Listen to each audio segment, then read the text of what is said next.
L'aeròdrom de Cerdanya acull aquesta setmana el Campionat d'Espanya de vol a vela. Des del passat diumenge fins aquest proper dissabte, 40 pilots d'arreu de l'estat espanyol i també d'altres països, com ara França o el Regne Unit, participen cada dia en aquesta competició.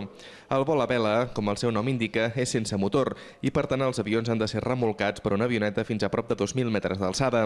El vol sense motor és una activitat, una disciplina aèria en la que els avions, com ja diu el seu nom, sense motor es desplacen mitjançant el moviment de les masses d'aire i llavors s'acostuma a fer en regions on hi ha molta activitat tèrmica, molta insolació, o també en regions muntanyoses, que és el cas de Cerdanya, on el vent també ens ajuda a aconseguir moviments de massa d'aire verticals per poder-nos desplaçar.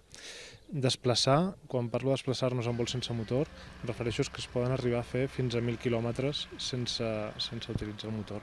Un cop a dalt, cada participant ha de complir un seguit d'objectius i intentar ser millor que els seus competidors. Llavors es divideixen en categories en funció del tipus de veler que portin. Hi ha velers que tenen més bones prestacions que altres i cada dia, en funció de la meteorologia que tenim prevista, els hi donem unes tasques, que són uns objectius que han de complir, que bàsicament es redueix en que han d'anar a uns punts concrets amb el veler i tornar a l'aeròdrom. I tot això es demana que es faci o bé en un temps determinat o amb una velocitat determinada.